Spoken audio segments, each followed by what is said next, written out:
all 5,000. I mean, we got like 15 people here, but we got 5,000 at home, right? Stage lighting? Oh yeah, stage lighting would be great. I mean, this is professional. Makeup, Tom. Come on, I'm a little shiny. And square. I'm a little square and shiny. I'm like SpongeBob, right? Hey, come on, you're ruining my gig here. This is all like going live now, you know? This is high pressure, high production. Look at this, the lights just turned off. Now I look like a shadowy It's square. slightly more dramatic, yes, it's quite nice. All right. Hello, welcome to the Dial Literary Series. We have a great event tonight. Actually, thanks for coming. Thank you, Facebook, for sponsoring my live reading. It's just wonderful. You know, if you're sick of your Periscope, I find I'm looking right at the camera. I'm not even looking at you guys. You guys are important. Everyone's on the bride's side. Jennifer's the bride. Nobody on the groom's side. So hopefully the groom has no friends. You know, it's a good sign that a wedding's just not going to work out. On the bride's side, there's like 1,000 people, and the groom's side is just like his dad and mom. That's a good sign it's not going to work. Is that your memoir? So anyway, there's a lot on my mind because Facebook asked me what was on my mind. But I don't want, you know what? It's just so ugly what's going on. So I'm not going to make a joke about it. Usually, you know, I wouldn't refrain from making jokes, but there's just no jokes that can be made for what's going on in the world. I just wish the world was a nicer and better place. And I'm not even a hippie, and I'm not smoking pot. I just wish the world was a nicer place. How many people are watching? Does it say 2? 5. That's cool. No. You know what? Don't call my phone and say that I'm watching. That would ruin the whole gig. All 5 people are in here, though. Yeah. They're all here. You can text me or something. That wouldn't ruin it. Anyway, we're just going to start. We got great features tonight. We have Josh Cook. Woo! Jennifer Martelli. Yeah. And Caitlin Avery.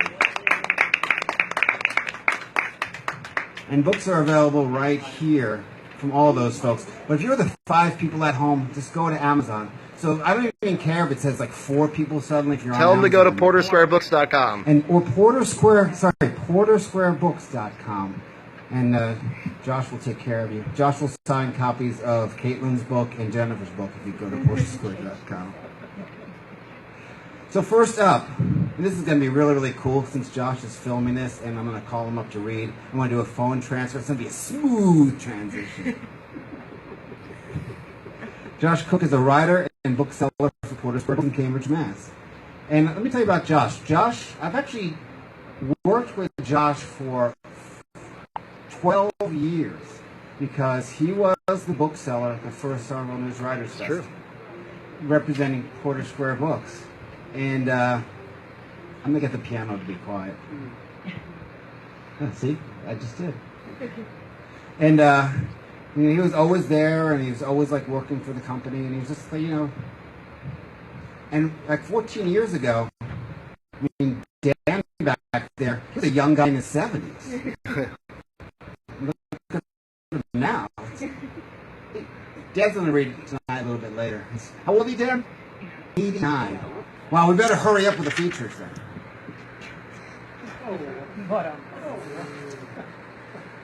Dan's the only one laughing there. It's okay. Because if he wasn't laughing, he'd be crying. All right. And actually, Dan, if you want to, like, there's a lot of Dan's books and booklets and things he's just giving away for free. So just, you know, take Dan home with you. So anyway, Josh, he had his debut novel, Exaggerated Murder. It was really, really cool that you know, someone that I've worked with comes out with a book, and, you know, he's here 15 years, and, you know, sometimes it's totally worth the wait. His book was on Melvin House, and it was published in 2015. And his other works appeared in journals and lit mags online and in print, including criticism reviews at Bookslut and The Rumpus. And I'm proud to bring up Josh Cook.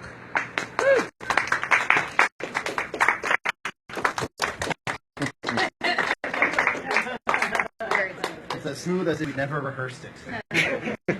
Thank you all for joining us this evening, coming out tonight on a Friday night to spend some time with some funky art and some books and some poetry. My book is a novel called An Exaggerated Murder. I like to think of it as a weird, skewed detective novel, a little Sherlock Holmes, a little Dashiell Hammett, a little James Joyce. But because we're in an art gallery, and because the Dyer Literary Series has done so much with poetry over its long years, I'd just like to passage that has a moment that looks a little towards performance poetry. So it's a little bit closer to what Dyer has done in the past. There are two characters that you'll meet. Max, who is the great veteran former FBI agent, and Trike, who is the protagonist. He's the Sherlockian, Marlowian, semi-alcoholic, too smart for his own damn good detective. And so obviously, because there's a moment of performance poetry, and you'll know it when you see it, the chapter starts with college football. So a key is just a symbol of permission. Max walked into the living room. He shoved a pile of magazines against the wall with his foot. He shuffled food wrappers and dirty dishes around to make a spot on the floor. He put the pile of newspapers cluttering the couch there. He cleared a bunch of empty beer bottles off the coffee table. He sat down, put his feet up, turned on college football. Max's relationship with college football was rationally engaged. He never went to a bowl game, bought a fancy cable package, or called a sports radio show. Well, except for that one time. If Auburn, Michigan, or Rutgers were on, he'd watch from pre to post game, getting supplies or going to the bathroom only during commercials. If they weren't on, he'd mix in chores, reading, or a crossword puzzle. They weren't. Max picked up the top paper, scanned the headlines. At least the game gave him a chance to see a Heisman Hope quarterback. Max looked to the World News section, skimmed it during the first quarter. Max! Trike shouted from the hallway that led to his bedroom. Afternoon, boss. What the fuck are you doing here? Trike asked. Watching poor decision-making hurt Heisman chances. Why the fuck are you doing it here? Yeah. My cable's still out. So you break into my place to watch college football? I have a key. Trike fact-checked the assertion in his memory. He wore poorly fitting athletic shorts, calf-length distorted white tube socks, and a threadbare Dare t-shirt that was more bare than thread. The fact of Max's assertion did not quite check out. I've changed the lock 3 times since I gave you that key. A key is a symbol of permission, Max replied. Trike didn't respond. He went to the kitchen, came back with a carafe of coffee in one hand and a mug and 6-pack in the other. He put it all on the coffee table. He found a hot plate and the debris around the couch. He set that on the coffee table and the carafe on it. Then he plugged it into an extension cord that poked from the edge of the rug. He poured a mug full of coffee and sat down next to Max. Is he really hurting his Heisman chances? Trike asked. Max shrugged, affecting draft position. What's your feeling about some afternoon drinking and relaxed theorizing about the case? Trike asked. Knew watching here had risks. Think of it as an in-kind donation for the cable you're stealing. You're stealing this cable, Max said. There's a famous amendment to the Constitution that handles awkward questions like the one implied by your wild speculation. Besides, it'd be like burning 50 grand if we did nothing about the case today. Max held out his hand. Trike filled it with a beer can. Trike opened his own and leaned back in the couch. So what do you think, Max? Anything in particular? General sense of the case. Nature, essence, soul of the problem. The new gets center. Max took a healthy swig of beer. I never realized eccentric billionaires were real. I've met billionaires who were eccentric, but they had more recognizable through the wealth. And Joyce is an eccentric billionaire? Trike asked. Sitting rooms, secret passages, mysterious money? I don't know. I don't like it one bit. It'll all make sense once we figure out where he's gone, Trike said. Max rubbed his forehead. This is different. Different in a different way. Max sipped and continued.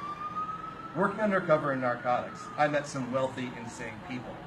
Pet kangaroos, mansions with waterfalls, cars with espresso machines. But there was a recognizable core beneath the opulence. The process from poor farmer's son to kingpin was apparent. They could be killed any day. Their volume was off. Max interrupted himself to point the screen. See?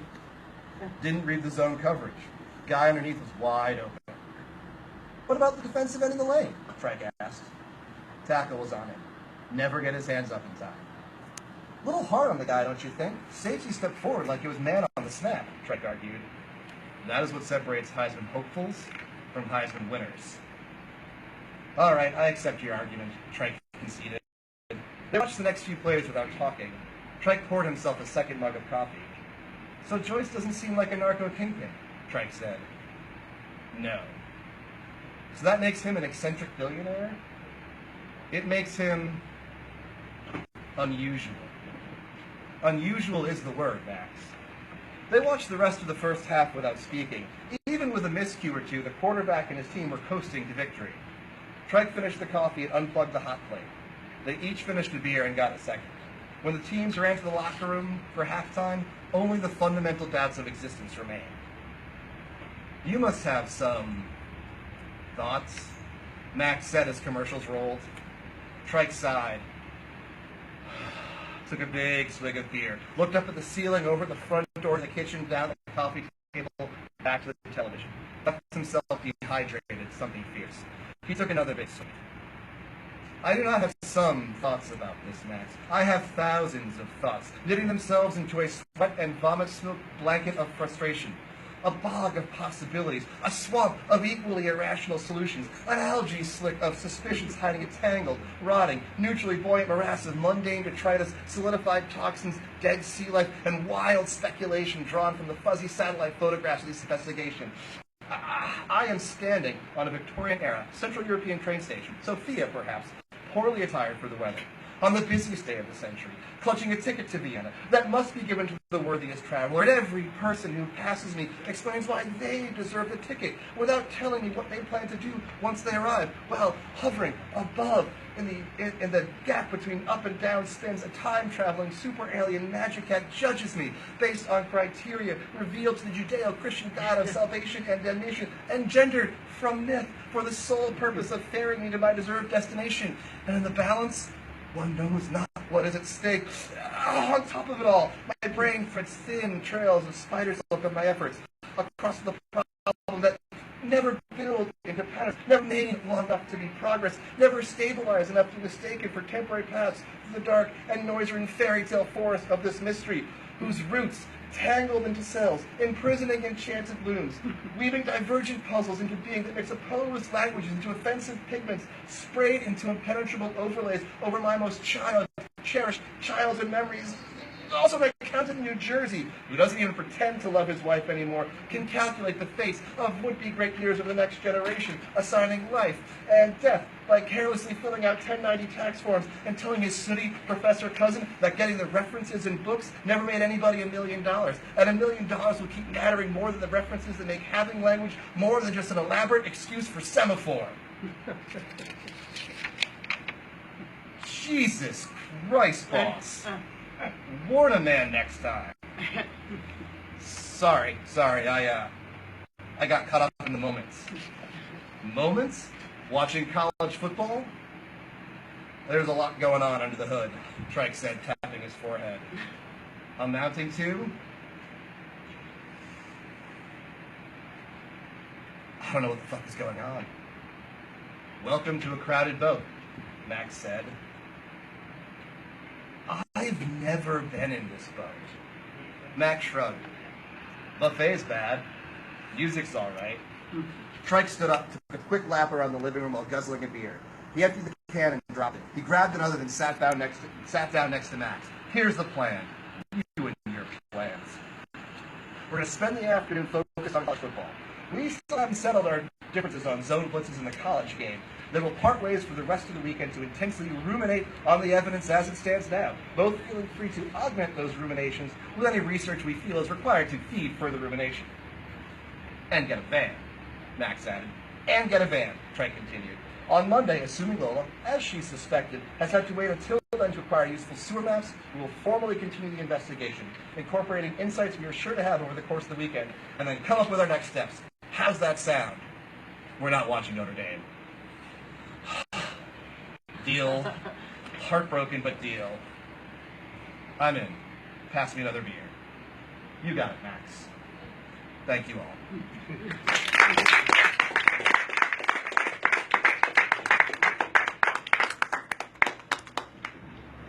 I guess I'll sit here then.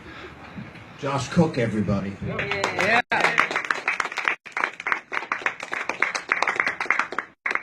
Hope people that are watching this on Facebook appreciate it. You know, holding that camera for like 10 minutes is like, you know, if I ever get like frozen in time like this, pure torture. Thanks for that one laugh. So now I'm going to introduce the person that laughed, Jennifer Martelli. She was born and raised in Massachusetts and graduated from Boston University and Warren Wilson's MFA program for writers. She's taught high school English as well as women's literature at Emerson in Boston. Her work has appeared or will appear in the following publications: the Denver Quarterly, Folio, Calliope, the Mississippi Review, the Bellingham Review, Kindred, Zigzag Folio, and I would say about 15 or 20 more that I don't want to read out loud, but there's a lot of them. Her chapbook, Apostrophe, was published in 2011, and she has a new book, which is called... Oh, sorry. Uncanny Valley. What is it? Uncanny Valley. I can't hear. I realize I just can't hear. She'll tell you. I'll tell you. And it's available in the back, which is great. So I'm very, very happy to be hearing Jennifer Martelli. That's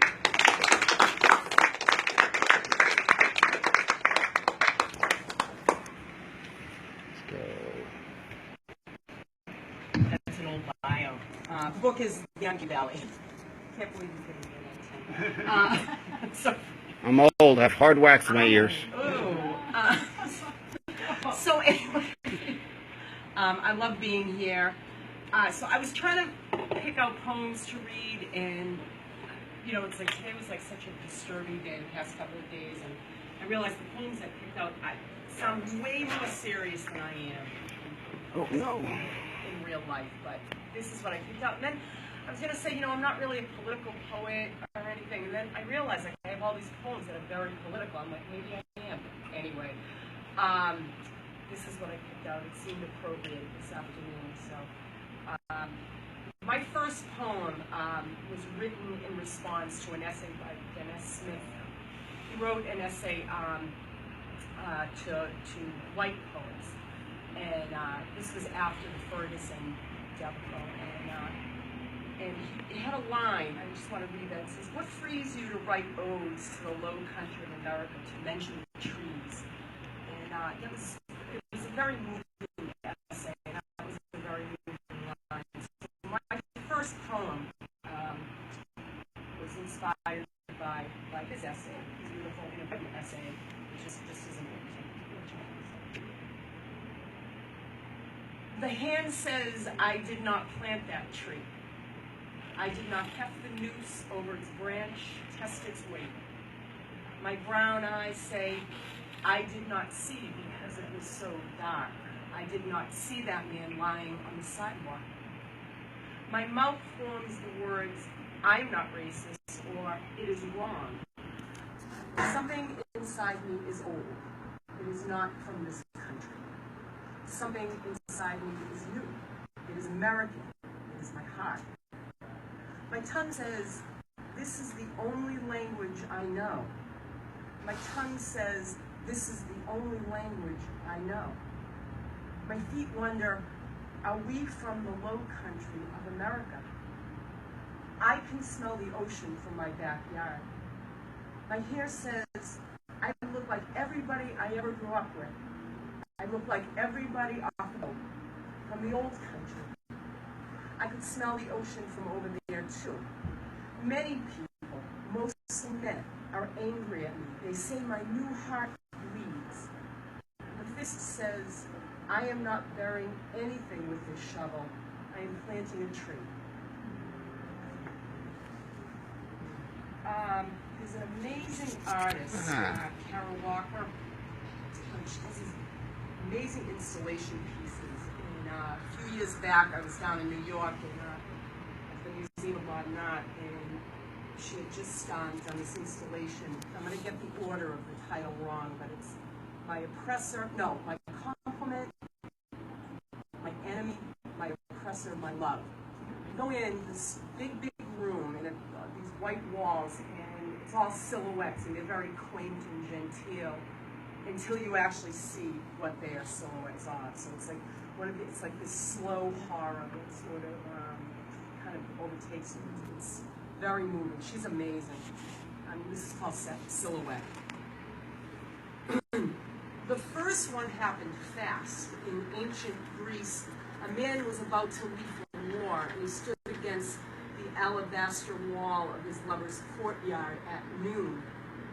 She traced the shape of his shadow with kohl, careful to capture the bony essence, arched nose, cowlick. What with the sun moving like a chariot, she had to trap it all. And they are cheap, thus Silhouette, from Etienne de Silhouette, money minister in Paris, who urged cuts and prudence even in love. The trick was to keep your tiny knife honed and to keep contrast. And so, a delicate eyelash, a strong chin, a wigged man sideways. In Silhouette from the vast meaning abundance, a hole or a cave, and anyone with a knife could make a cave cheaply on paper, on the dusty layer of a shell. Anyone could make a hole. An artist in New York City covered a whole room of white walls with silhouettes. She used her X-Acto and cut skinny girls gawky with braids scalloped and curved like the horns of beasts. She shaped the noose from the tree like the braids. She cut eyelets along the hem of a woman in a petticoat so the light showed through the black paper. And I bet she saved those comma-shaped chads to glue around the baby dropping from the knobby-knee girl to make it look wet and fresh. I used to live in Cambridge. I lived right around the corner for about 6 years, so I wanted to read some of my Cambridge poems. I loved it here. Sometimes I say to myself, we shouldn't have moved, but we figured we were like in our mid-30s, we had to grow up and kind of be adults at some point. We had a kid. She's here. So the next couple of poems are my Cambridge poems. And this is back, I want to say it was like 95. It's like mid-90s, and it was down in one of the dorms at Harvard. I think it was Dunster House. I think that's right on the river, isn't it? I think it was there. There was a murder-suicide, and this young woman stabbed her roommate to death and then killed herself. And she was in love with her roommate, in the way that she wanted her to be her friend forever, and the roommate didn't want that. It was just this horrible tragedy all the way around. And at the girl's wake, the one who was stabbed, the Buddhist priest said, "But the Buddha is kind. Life is always a balancing out." And that's the title of this poem. I am sitting with a woman who likes me very much at an outside cafe where they serve espresso in cups, fragile as sparrow skulls. I cradle my phone at my neck as I motion to her, 1 minute, 1 minute. She smiles, plays with her silver filigree earrings. If there's a scale inside of me that weighs the matter of things, she is on the lighter side. The woman who called me back weighs more. And there's no reason or anything noble like that to the situation. There's no reason to bejewel elephant cows and link them trunk to tail so they follow in a circle either. I am grateful for getting the call back finally. The woman who likes me very much chuckled when I rushed into the cafe late, apologizing, so sorry, I didn't want to blow you off again. And my other Cambridge poem is one from when Gorbachev was deposed. A lot of bad things happened on that day. There was like a hurricane, they were like all, like it was like this perfect storm, and I think it was like the perfect storm, like when that happened too. It was just this bad day, you know, all these like really crazy things happened. Disillusion of the Soviet Union. The day the bald man was deposed, my friend overdosed and died. The sky was yellow-brown as the wheat in the Midwest, where one of 3 storms rolled in from. The Soviet had a beet red birthmark on his forehead in the shape of a South American country, and some said he purposely sank Mother Russia in the way some said might push him back to purpose. But I know, I thought about this hard on the way to the store to buy fat white candles for the storm, how her lips were cigarette creased like mine. That day, I thought only of my friend, and I hoped the high was good and took her home safe. There is always too much touch. It could tear down walls and drown you. There's so much you can never measure it right. I'm going to date myself a little bit more. Back in like the early 70s, this book came out by, I think it was like the Boston Women's Collective, and it was called Our Bodies, Ourselves. And oh my God, this was like huge. And I don't even know how, I mean, I was probably 9, 10.